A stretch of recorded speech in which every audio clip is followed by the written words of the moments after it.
आप देख रहे हैं हरिभूमि टीवी। दिल्ली ब्लास्ट और कश्मीर के नौगाम थाने में हुए विस्फोटक हादसे के बाद भारत में आतंकवाद और उसके विस्तार को लेकर राजनीतिक बयानबाजी तेज हो गई है।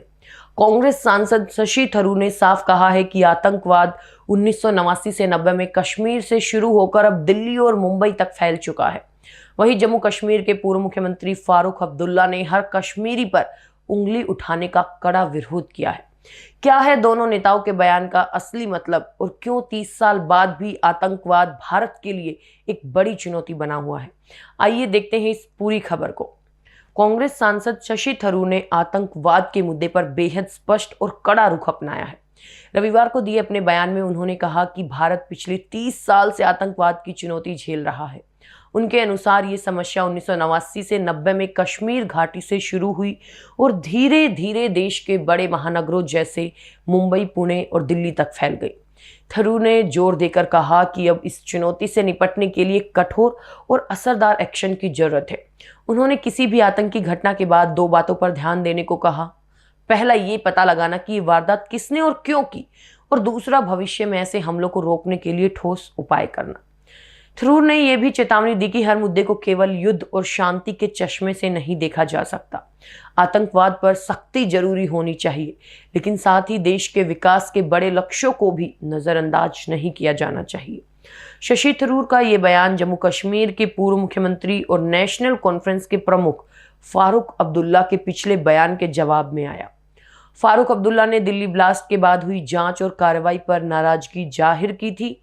उन्होंने सवाल उठाया कि हर कश्मीरी पर उंगली क्यों उठाई जा रही है। उन्होंने भावुक होते हुए कहा, वो दिन कब आएगा जब वो मानेंगे कि हम हिंदुस्तानी हैं, हम इसके जिम्मेदार नहीं। फारूक अब्दुल्ला ने जोर देकर कहा कि जांच एजेंसियों को ये पता लगाना चाहिए कि आतंकवाद के इस रास्ते को अपनाने के लिए डॉक्टर मुजमिल और उमर नबी को क्यों मजबूर होना पड़ा। इसकी गहन जांच और अध्ययन की सख्त जरूरत है। इस राजनीतिक बयानबाजी के केंद्र में कश्मीर के नौगाम थाने में हुआ भयानक विस्फोट भी है। यह हादसा 14 नवंबर की देर रात हुआ, जब दिल्ली ब्लास्ट केस में संबंध में फरीदाबाद से जब्त किए गए 360 किलोग्राम विस्फोटक पदार्थ से फोरेंसिक एक्सपर्ट की टीम सैंपल ले रही थी। इस भयानक ब्लास्ट में 9 लोगों की मौत हुई और 32 घायल हुए, जिनमें 27 पुलिसकर्मी शामिल थे और मृतकों में 3 फोरेंसिक एक्सपर्ट, 1 SIA इंस्पेक्टर, नायब तहसीलदार और पुलिस फोटोग्राफर भी शामिल हैं। धमाका इतना तेज था कि विस्फोटक के चीथड़े 100 मीटर दूर तक गिरे और 800 मीटर दूर तक खिड़कियां टूट गई। विस्फोटक में अमोनियम नाइट्रेट, पोटेशियम नाइट्रेट और सल्फर था। यह विस्फोटक अल फलाह यूनिवर्सिटी के असिस्टेंट प्रोफेसर आतंकी डॉक्टर मुजमिल से जब्त किया गया था। फारूक अब्दुल्ला ने इस हादसे पर भी टिप्पणी करते हुए कहा था कि ये हमारी अपनी गलती है। उन्होंने कहा कि जो लोग विस्फोटक को बेहतर समझते हैं, उनसे पहले बात करनी चाहिए थी, बजाय इसके कि उन चीजों में खुद दखल दे जिनके बारे में पता नहीं।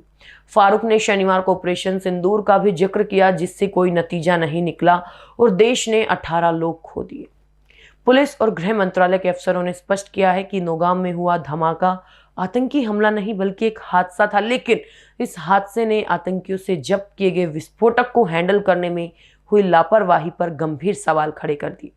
राजनीतिक बयानों और इन हादसों के बीच देश की सुरक्षा एजेंसियां दिल्ली ब्लास्ट से जुड़े आतंकी नेटवर्क पर सख्त कार्रवाई कर रहे हैं। तो ये था आतंकवाद के मुद्दे पर 2 बड़े नेताओं के बयान और नौगाम विस्फोटक हादसे का पूरा विश्लेषण। इस पूरे मामले पर आपकी क्या राय है? क्या आतंकवाद कश्मीर से ही देश के बाकी हिस्सों तक फैला, या हर कश्मीरी पर उंगली उठाना गलत है? हमें कमेंट बॉक्स में लिखकर जरूर बताएं।